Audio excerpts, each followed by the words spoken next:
Hi guys, and welcome to the second part of the homing missile tutorial.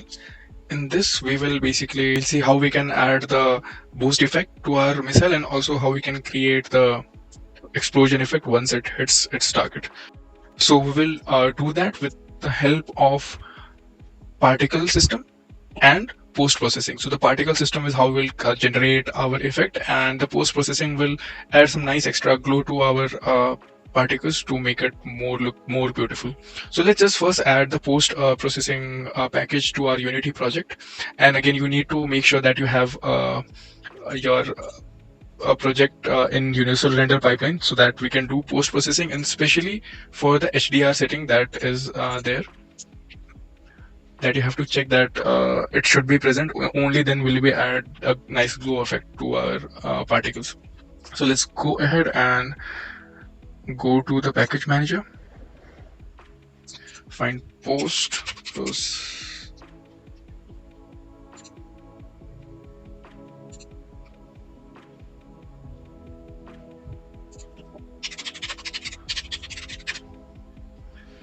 go ahead and install it.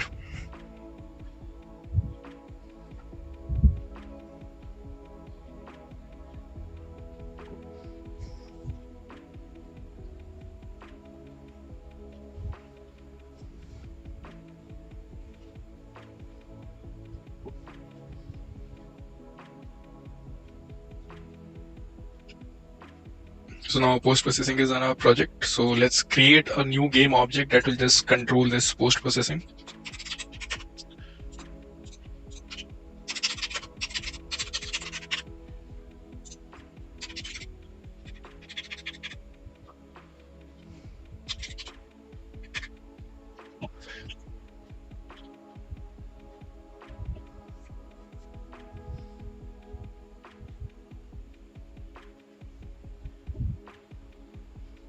And again, you can have multiple profiles for your basically post processing for different situations. So I'll create a new post processing profile over here, and so once that is done, we'll add bloom to it. Now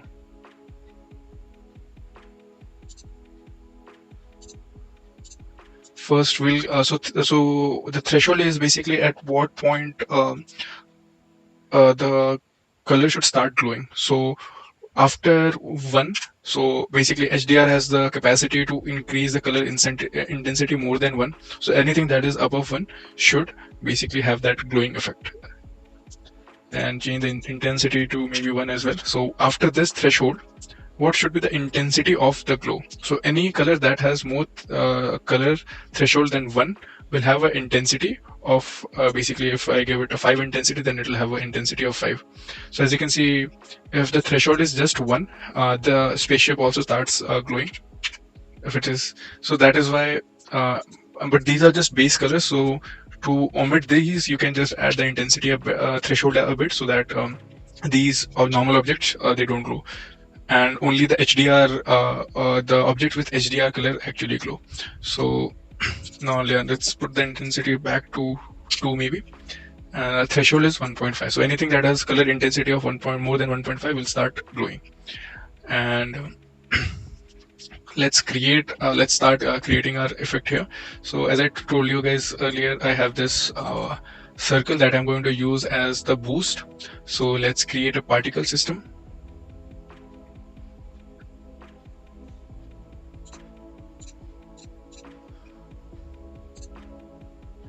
So first let's put it in the foreground. So I'll change the ordering layer to 1.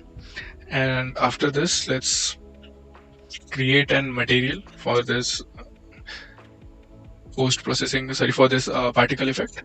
And let's name it boost mat. Okay, so now we have this material. We're going to use standard unlit particle.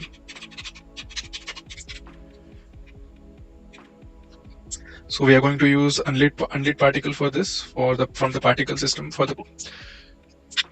So we are going to use an unlit particle for this. So as you can see, standard unlit particles.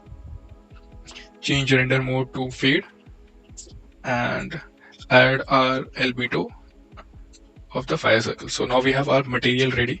Now let's give it a nice HDR glow. So let's add, so again we're adding +1 intensity. So let's give it a bit more, 2 maybe. Let's give 2 intensity. So now it will cross the threshold of HDR intensity and it will start glowing. So now we have created this nice material. Let's go ahead and put it in our particle system. Oh my god, as you can see, it's burning very bright right now. So, but first let's change this name to Boost and go to our HDR. Sorry, go to this material and change the HDR to maybe 1.5. Okay, but as you can see, in the camera we can't see the glow effect. So for that we'll have to go to our main camera and enable post processing. So as soon as we enable, now you can see in our camera as well, the post processing effect is now showing. So let's change the color to maybe something from orangish to yellowish maybe.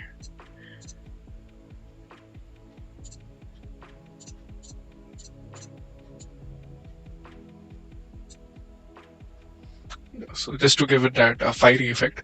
So this is looking way better now. Now we can decrease the particle quality size by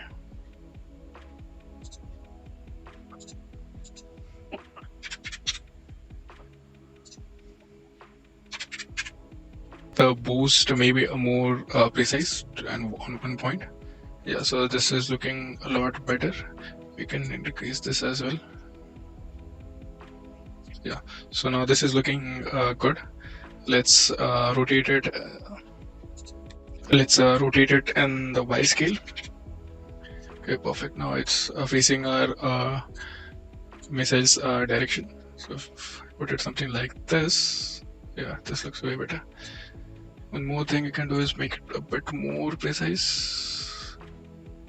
Yeah, and change the missile's order as 2, so that the boost is always behind our rocket. So as you can see, it will always be behind our rocket and not in front of it. Let's change the emission to 20 particles. Yeah, so this is now looking way better. And let's make it as a child of our missile basically, so that it will always follow the missile.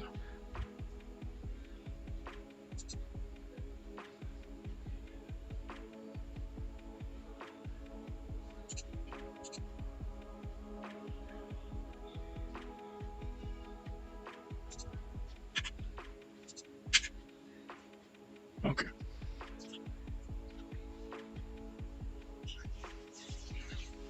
And now let's test this out, how this looks.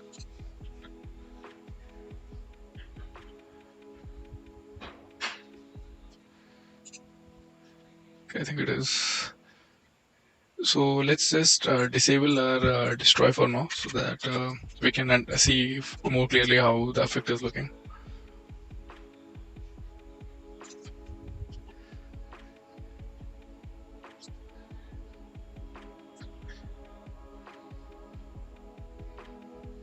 So as you can see, our missile is hitting our enemy, but the effects are basically not looking good because the particle system itself is moving with our missile, and that is making it look very weird. So what we can do is change one more thing over here and change the simulation mode from local to world, so that it is no longer bound by its parent. It is simulated in the world itself. So now you'll see that it will look way better. Yeah. So as you can see, now it is looking way better. We can increase the emission by a bit maybe. Yeah, so this is perfect.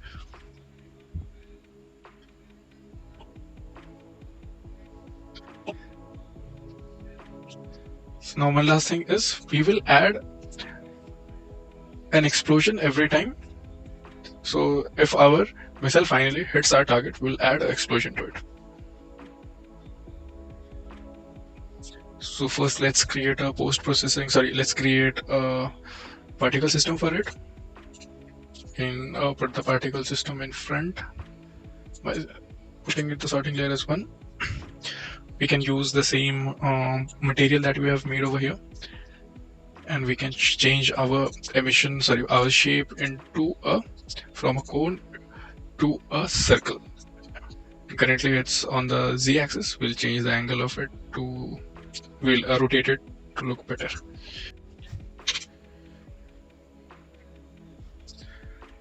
So now as you can see, it is moving in the X. So now it is giving out that nice explosion effect in a circular radius. So first decrease the particle size.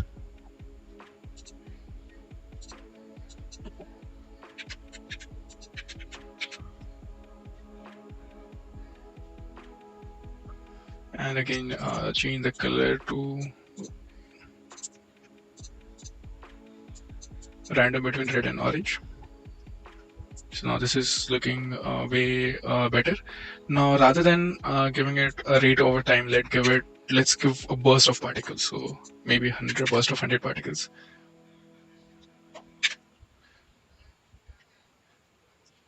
Yes. But since they're too organized right now, let's add some randomness to it. So we'll change the start speed from maybe 4 to 8. Yeah, or maybe 3 to 8. We give it a nice explosion effect. Yes. And change the particle start life from 0.5 to 1. Let's see how this looks.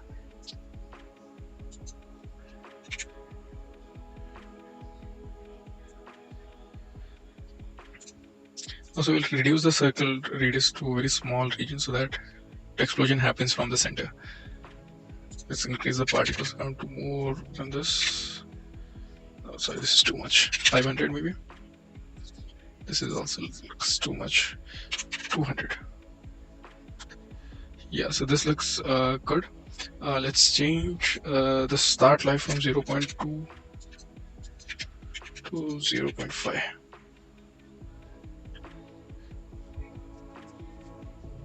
Yeah, so this looks good. Now we can also add some randomness to it to make it look better. So we'll add a noise to it. What we can do is actually reduce the speed a bit maybe.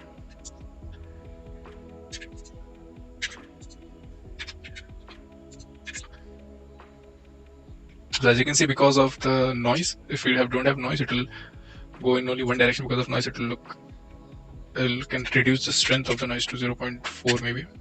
Yeah. So this will give it a nice explosion effect.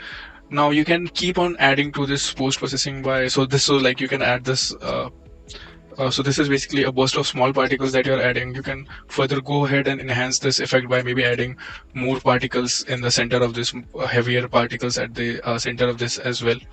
So first let's do one thing is, so let's make them fade away when they explode. So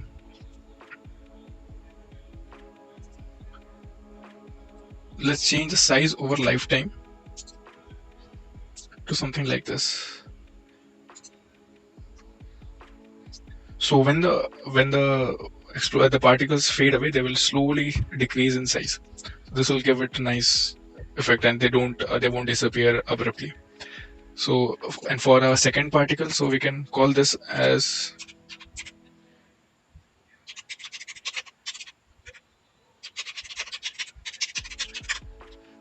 we can create another explosion maybe that is of more particles, sorry, of larger particles. Start size, let's change the start size from 0.3 to 0.6.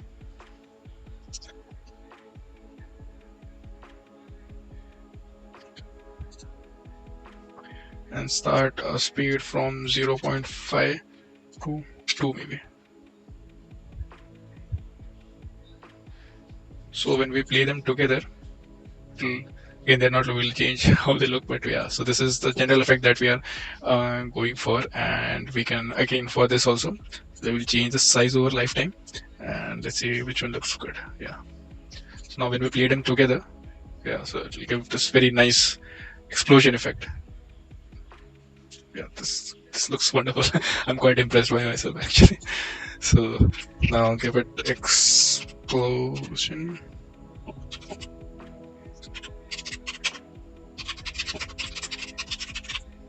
And let's just group both of them under one parent so that we can create a prefab out of them. So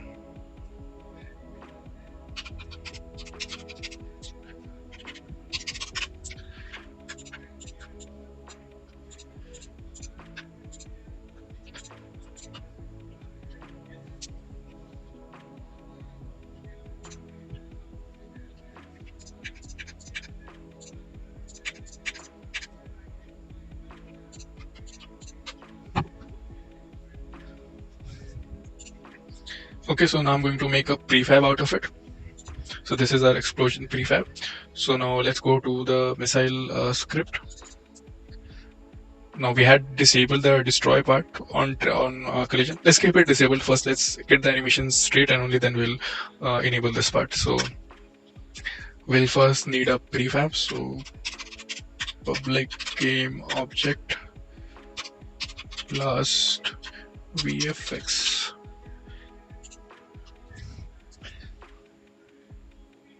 And now let's instantiate this blast every time our object hits our missile hits the target. So instantiate first thing is what object we are going to instantiate. So blast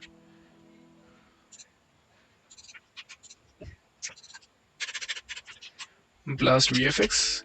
Then at on what point do we have to instantiate this object? So that is transform dot position. So whatever is the position of the missile is where we want to instantiate our blast VFX. And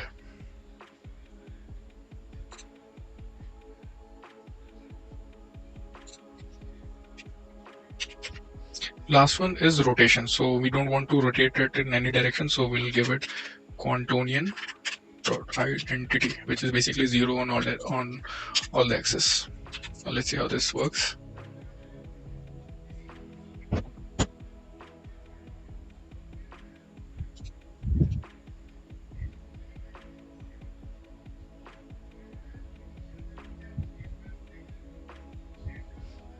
So two things here. First, let's delete this explosion from our scene, and second, let's assign to this move script our explosion VFX prefab.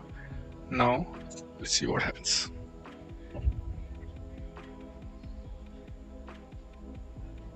So as you can see, we are getting that explosion every time. One more thing that I'll have to add. So the explosion currently is running on a loop. Both the small particle and large particle are the looping is true. So basically after every duration of 2 seconds this is completed, they will keep on repeating. So let's just remove the looping part from now, or they will keep on looping. And let's see what happens now. Also this spaceship, let's make it a trigger, because every time it collides it doesn't look good. And change on collision to maybe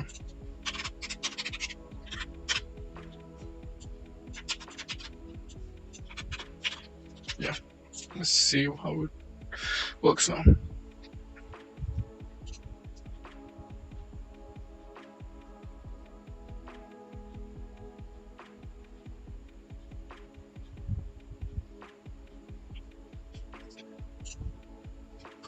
So I'll increase the angular velocity for make it more precise.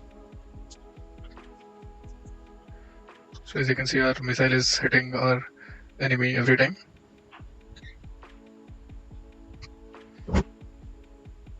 So now let's go ahead and uncomment the destroy part. And let's see how all of this looks now.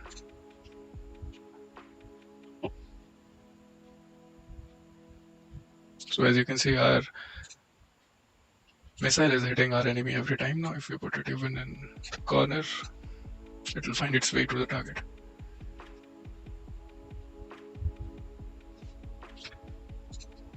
So this is basically how you can create a homing missile, and also I showed you how you can add some effects to it, also how you can enable post-processing in your project. And that's all for this video. Thanks for watching.